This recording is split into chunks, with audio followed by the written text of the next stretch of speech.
database you can go through to check whether or not these medications are under the NLEM or not. So I'm gonna start with the drug prescription first. And usually when you are, once you graduate, you become a dentist, you will have to write a prescription as well. And usually with the structure of the prescription, we're required to have a lot of information that is necessary to describe how would you dispense the medications and how would you instruct the medications to the patients. And usually we're required all of this information in the same prescriptions. One prescription can have a lot of the medication that we were in the same paper. However, those prescriptions should contain the location of your practice, such as a hospital, a clinic, or whatever that you are practicing. Also, you need to have some patient identification information, such as their names and last name, HN, which is the hospital number or the clinic number, or whatever that you have established in your system, and the date of birth or age. It depends on the system that you have in your facility. This is just to make sure that all the information that were listed here can identify the right patient so that we can dispense and prescribe the medication to the right patients. And then you also need to have date of the prescription. If you don't have the date of prescription, usually if you are in a hospital or if you are in a practice, the insurance will not cover the price or the expense that initiate in the prescription that doesn't have the endorsement of the date of the prescription. Also, in terms of the detail of the medication that you use to the patients, we usually require the full information, including the drug names. We usually prefer to use the drug name as the not the brand of the medication. For example, if you would like to prescribe the medication in painkiller, like ibuprofen, we usually don't recommend you to use like a Motrin or Brufen as a brand name to write on the prescription. We prefer to have the real name of the medication to be written in the prescription so that we understand on the same page for the information for those two words with the medications. And then apart from the name of the medications, we usually require you guys to also provide information such as the strength of the medication, like how many milligrams of dose medication that can be dispensed in this case. Because usually in the hospital or in the clinic, we may have several strengths of the medications in the same inventory. So if you don't specify the specific information, we are not going to know which strength of the medication that you would like to use. For example, say medication, ibuprofen, in the drugstore or in the hospital, we may have a strength of 200 milligrams, 400 milligrams, or 600 milligrams. If you guys don't specify the strength of the medication, we may dispense the medication towards the patients. So please do the strength, like a 200 milligrams or 400 milligrams that you require for the specific patients as well. And then other information includes the instruction. So you need to have a direction of use for those medications. For example, to take this one medication 1 time a day after meal in the morning, so that we know and we can create, as a pharmacist, we can create the level of those medication appropriately. And then usually we require to have the amount or the numbers of the tablets that require for each specific medication that you would like to dispense to the patients.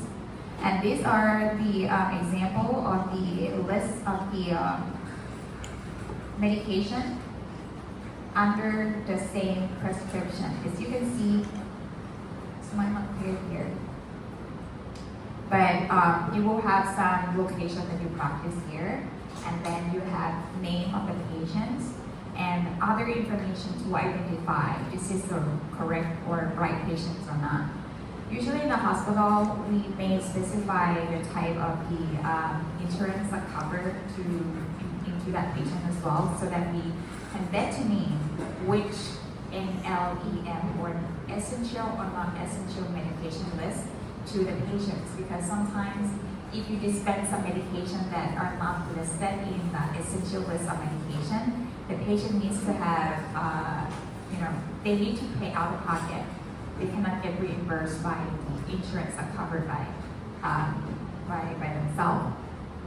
And then usually on the prescription, we usually have the information as an allergy too, so that as a prescriber or pharmacist who dispense the medication, to make sure that allergy history is strongly verified to every single patient in the hospital or in the clinic. And then these are the list of the medication in the prescription. And it's not clear, but I can read it to you. Number one is an Aspen N, which is an aspirin. It's a baby aspirin, a minimal dose of the aspirin. 81 milligrams, this is the strength of the medication that's written down. And TAB as a tablet. And the instruction is 1:1. P means PC. So this is like interpretation of the hospital, but take this Aspen for the aspirin, 81 milligrams tablet. One tablet, 1 times daily. After meal. P means PC, which is a Latin word for after meals. And this, the final information here is the amount of the tablet that the doctor would like to dispense. And this one is the 90 tablets. Also same here with the second prescription is the folic acid tablets, 5 milligrams. So they have the name of the medication, the formulation of the medication, and the strain of the medication. And the instruction here, 1 tablet 1 times after meal as well, for 90 tablets for sure. And then other things that I would like to mention here. It's my page.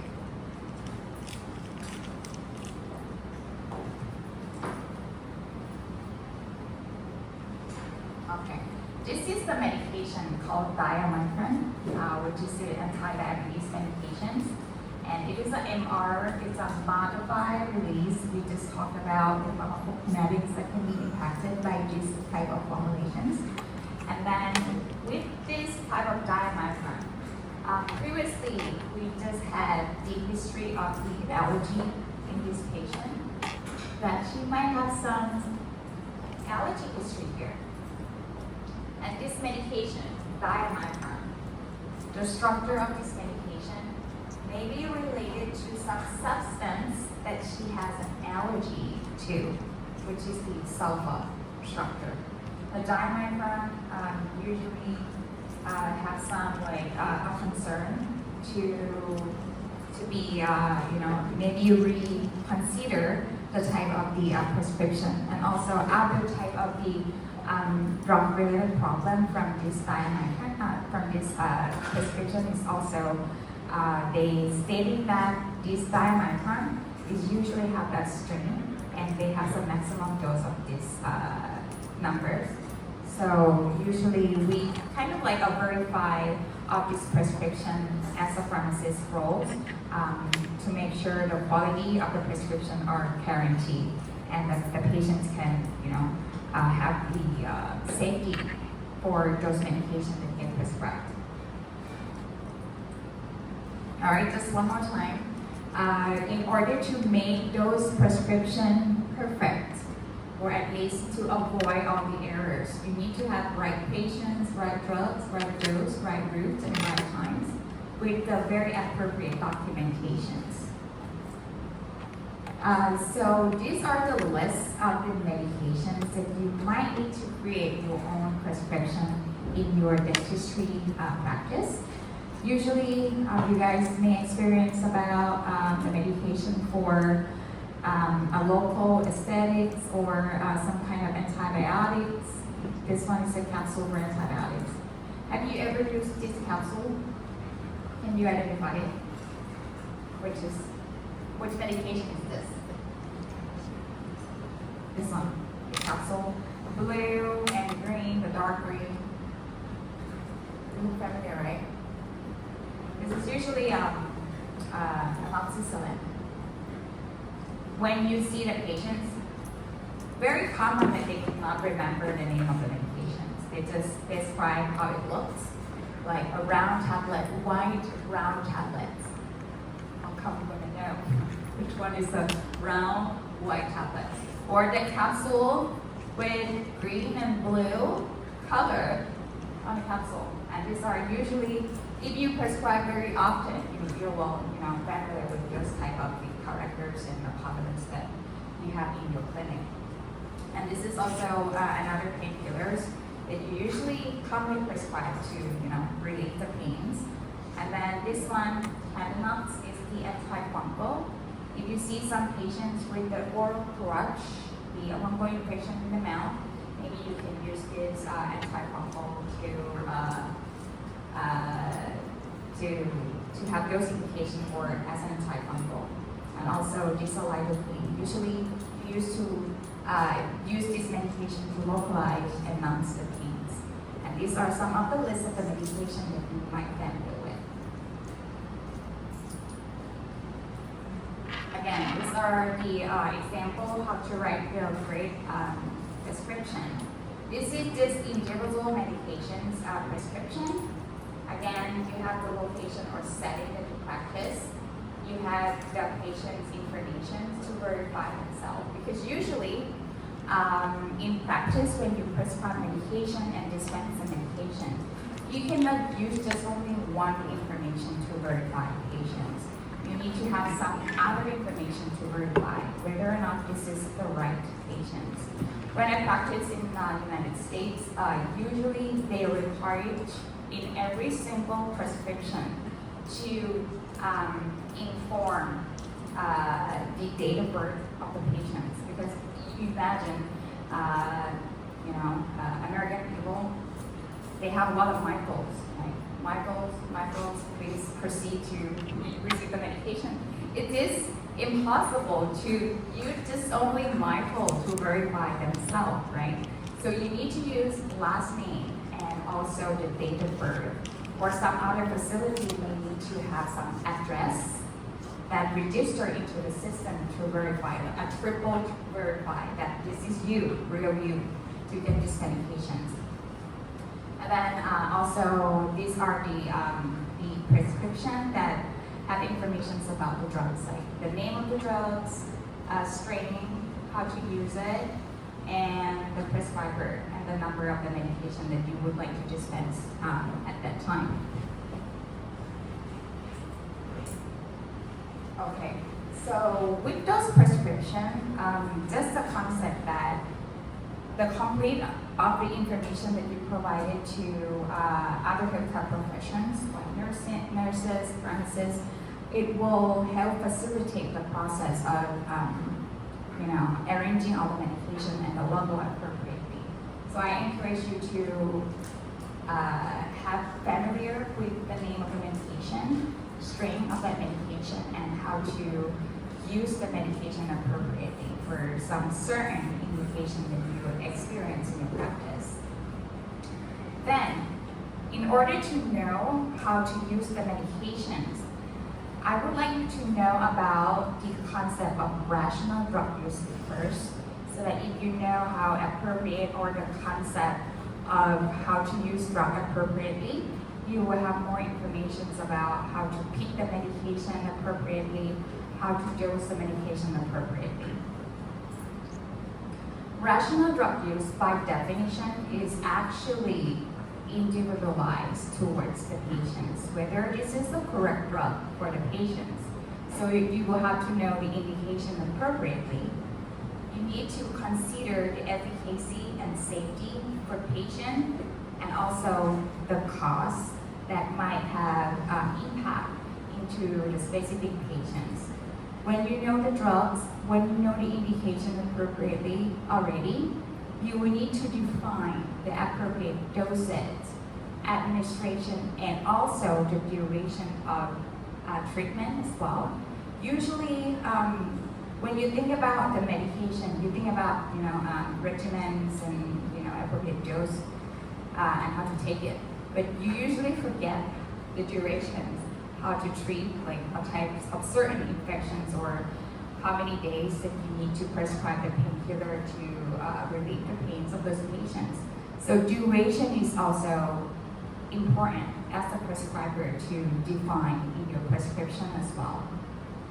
And you need to make sure that in the prescription, apart from the indication that is already proper, you also need to make sure that those information that you prescribe has no contraindications. There is no precautions, or there is no there is no conditions of those patients that inhibit the use of those medications, such as allergy.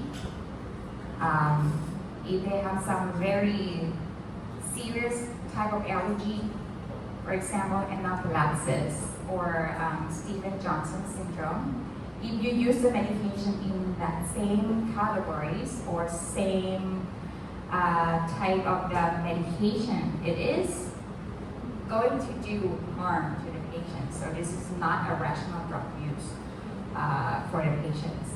And then also in other terms for the rational drug use includes the correct dispensing and information towards the patients. And these information also encourage the prescriber and dispenser to make sure that everything that written in the prescription, the patient can adhere. If you have a good medications, good instruction, good a very pricey medication but is very effective, but if the patient doesn't adhere to take it, they don't want to take it, there is like a zero price, like a very high price for that patient, and they will gain zero benefits of taking that medication because they don't take it.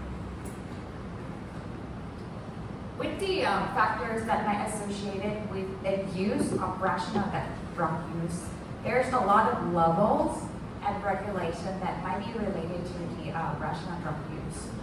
In some practice, they might have to use the policy to regulate and as a protocol for each prescriber to prescribe each medication.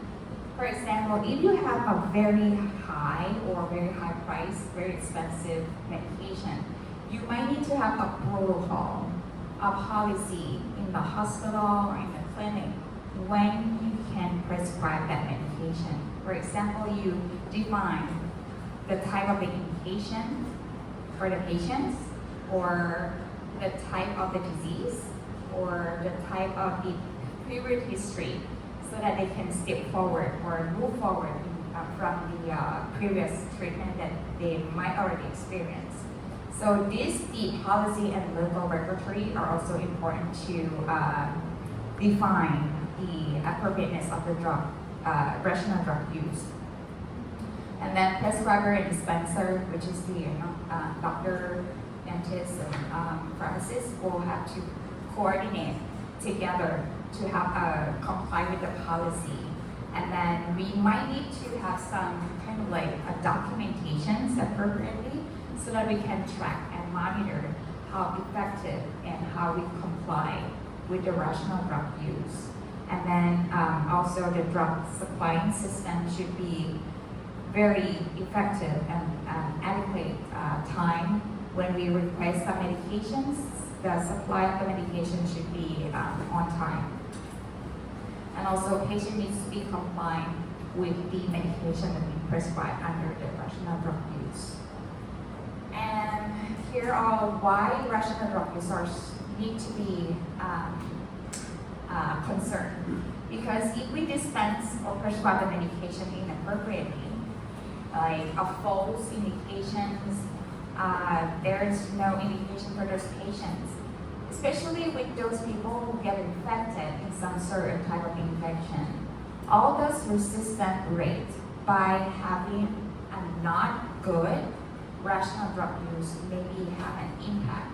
And if you have a resistant problem for each type of infection, you will have a lesser choice for the antibiotics or antimicrobial selections that will create more problem in the future because you no longer have a choice to pick when you encounter with a patient that has like a resistant problems. And these are the list of the type of the infection that might have an impact with the unrational drug use system. Okay, so taking into account for your practice in the dental guidelines and rational drug use, I refer to your guidelines. I think I brought it from the dentistry organization something. That is establishing and providing the information about the using the medication with rationale. So that these are the protocol for each practice that you need to comply. For example, you need to establish a drug formulary in your setting, in your clinic, in your hospital. It means that you need to have a list of all medications in your facility so that you will know if the patient coming into your clinic, which medication you can prescribe for each condition. The second one, you need to have the system that may be an option if the patient has some kind of like a history of allergy. And the protocol or the system to confirm and prevent the allergy should be established. For example, if the patient has a history of the allergy to amoxicillin, you need to have to be recorded into the system so that once the patient comes into your facility again, they will have some popped up or alarm that this patient has some kind of allergy. You have to think about other options for avoiding the potential adverse reaction by having the same allergy patterns. Also, you need to check with the history of the patients and also the concurrent medication that the patient received so that you can make sure that pharmacokinetics, pharmacodynamics with the concurrent medication the patient takes are not problematic towards the new medication that you're going to prescribe, especially with the concern of the drug-drug interactions. And then also, if you think about the prescription and you are going to dispense some medications, you need to use the rational drug use to the appropriate indications, and not just only the indication, but also use the medication that under the essential medication list from the government. So these are the process and the protocol that we should establish in each facility. So basically, these are something that is the good practice for the prescriber. Yeah. All right, and these are the example of your guidelines from dentistry organizations towards the type of infections in the oral cavities, I believe. And when you have like physical examinations to the patients, and then you figure out the type of the infection that the patient have, whether it is a dental abscess or maybe a gingivitis or the sinusitis, whatever, and then you will see they usually need to have like a unique characteristic of the type of the infections, and then you figure it out and then see how how can you narrow down the type of infection that the patient might have. So for this information, I think you're going to study more how to diagnose all of those informations.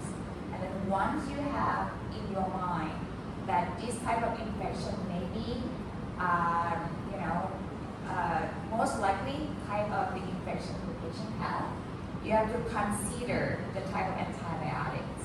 Antibiotics sometimes is complicated because despite the patient having some type of illness condition, it may not require to use antibiotics.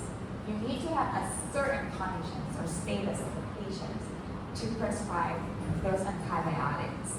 And once you consider this is necessary to prescribe the medications as an antibiotics, the other step that you have to think about is what choices of antibiotic that you need to use.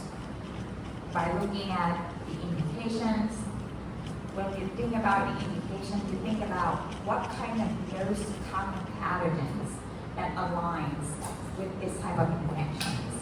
And then with those type of infection, most common pathogens, and which medication or antibiotic should cover most common type of infections from those pathogens. And then when you have a choice, the list of choice of antibiotics, think about allergy history or any adverse reaction history that the patient might have experienced in the past. And then select the best medication towards the patient too.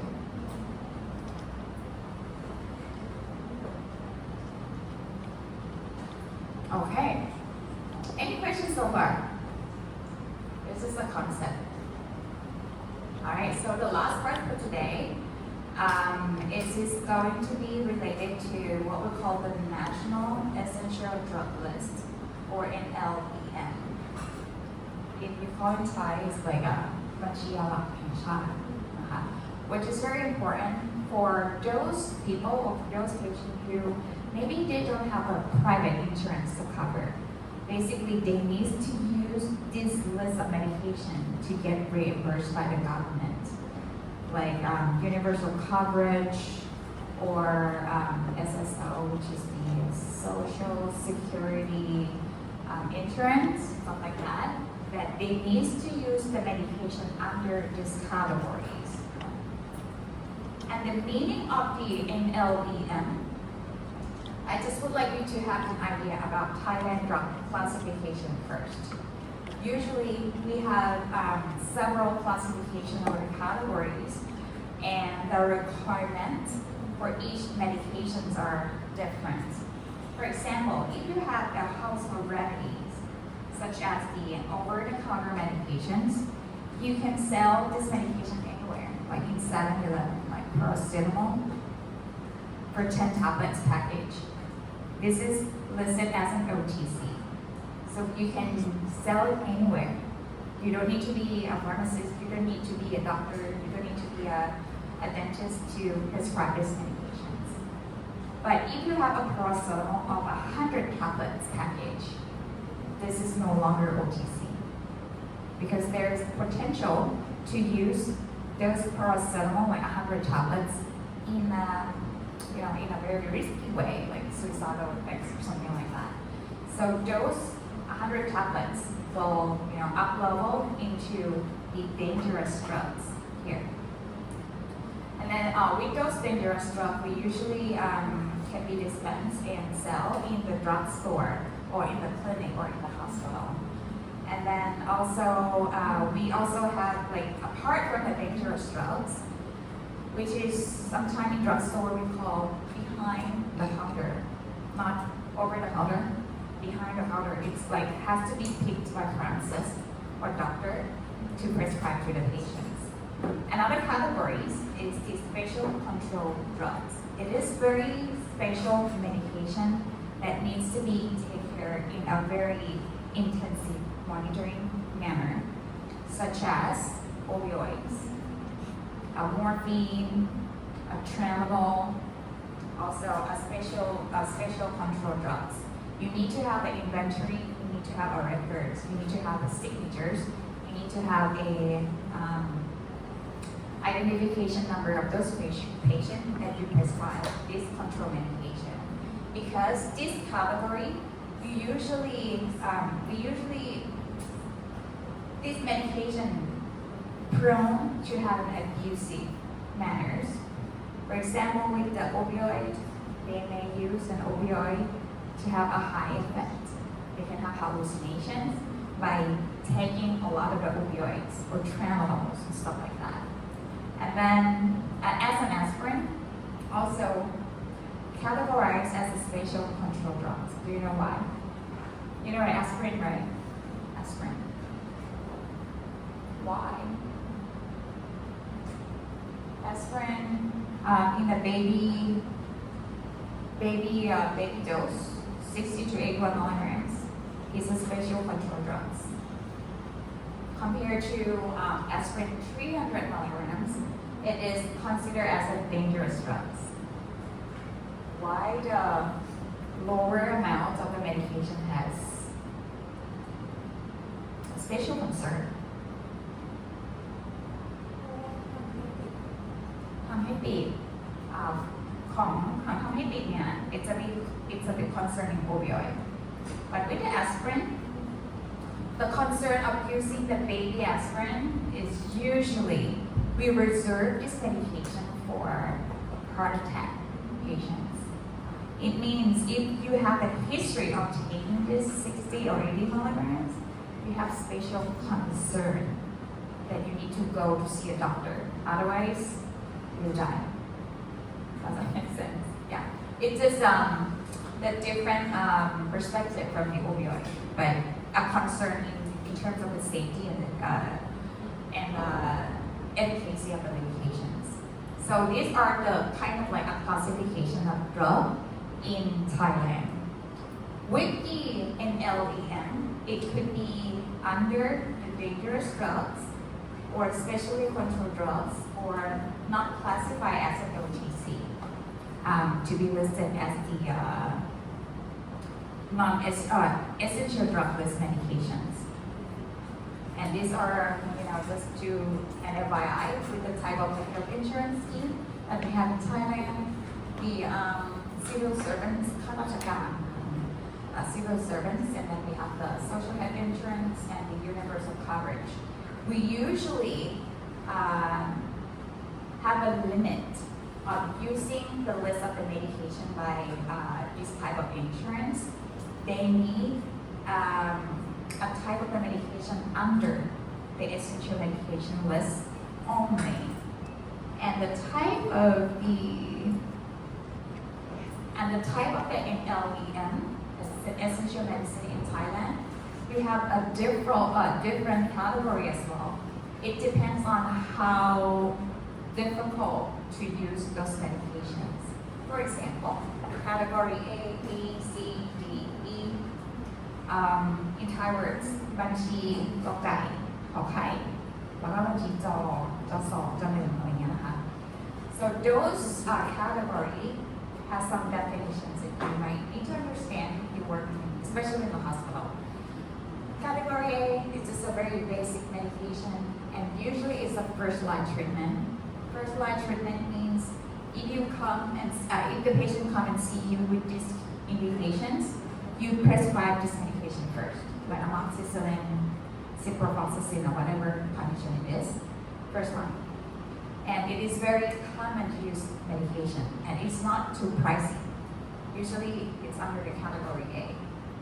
With category B, it's usually defined as the second-line medicine. For example, if the patient's already failed to the first-line treatment, like they've been treating with this medication for quite a while, and it does not see any response at all, so you move to the category B as a second line. And we have the second category C. Usually, this medication required attention. And the type of this category C is medication that usually have a very kind of like maybe more expensive than the category A and the category B. So if you need to use the category C, you need to have some approval by your boss. So if you are in the hospital, you need to have a signature of your hospital director, or even just like from your academic center, you might need to have like a team to approve your prescription.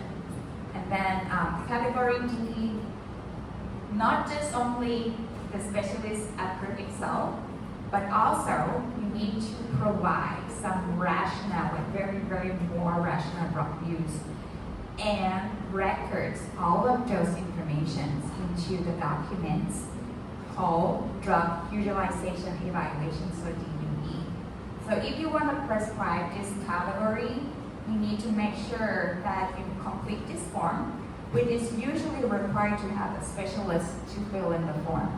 And we need to have some certain indications so that we can evaluate the effectiveness and the safety of the medication appropriately. And the category E, it's like the highest hierarchy of this essential medicines. It's like very special circumstances. And every single medication that under this essential medicine, despite, regardless the type of the categories here, if you are in universal coverage, if you are in a social SSO, the Social Security insurance, if there is deemed appropriate to use any category under essential medicine, you can get reimbursed. However, if you use other medication outside of this essential medicine, and your insurance is just universal coverage or Social Security health insurance, you will have to pay by yourself because it is not listed under essential medicines. It means like the rationale is that there is other options that you can use. Why don't we use the medication under this list? And usually the medication that is under this category, they will have to do some research to prove that this medication is cost effective, like not too pricey, and the outcomes of the efficacy and safety are very good, and there's a lot of evidence to prove.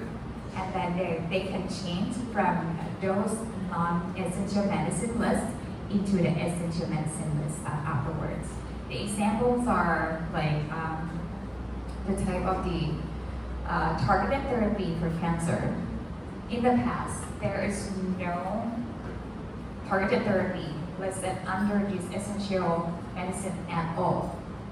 But after a long while, there's a lot of proof and evidence and researches to prove that those medicines are very effective and cost-effective in high status. So they move from non-essential medicine into the essential medicine list. And these are the example of the list of the essential medicine list that they have, expanding over time. This is just an FYI. And these are some references that you might go and see. This is free access to the website. I think you can go to this website, this.or.th.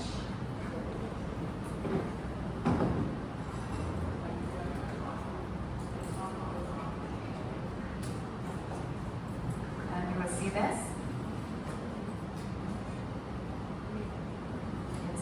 Type of information standards.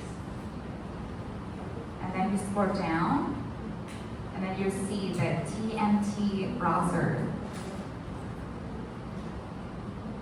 And then you would want to know like ibuprofen, what is the category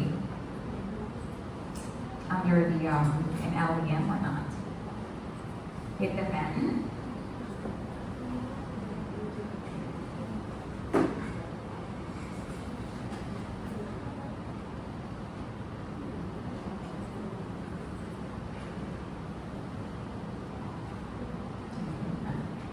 you'll see there's a lot of the list of the ibuprofen here.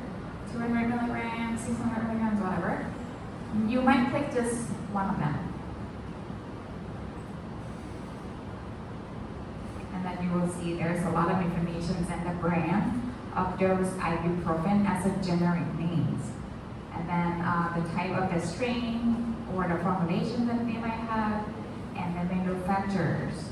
And then some other information that specific with this class is whether or not this one is an essential medicine or not. It's under here, this category. National List of Essential Medicine, this medication is NEE.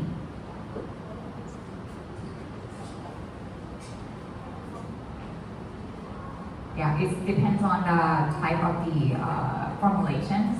This is like non-essential drug list, ibuprofen. But if you have a plain tablet, you might have this one listed as the essential drugs medication. So, if you would like to know more, maybe you can go to again this.or.th and scroll down for this TMT browser, and then just type in your medication's name.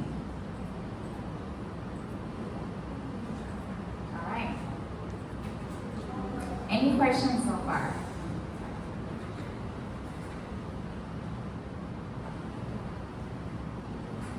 Okay, and I think 4 hours from 8 o'clock up until now at 12, you're already tired and your brain may be full of information already. I just would like to emphasize that all of my examination will be just the principles of everything that we just talked today, like kinetics, dynamics. You don't need to pay attention on the detail, like how,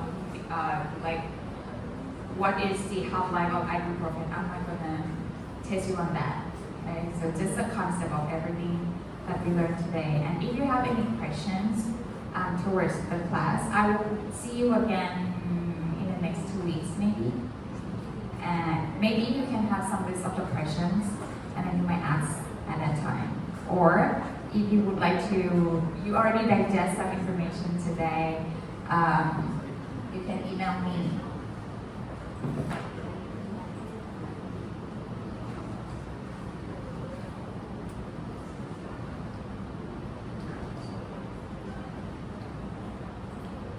You can email me to this email.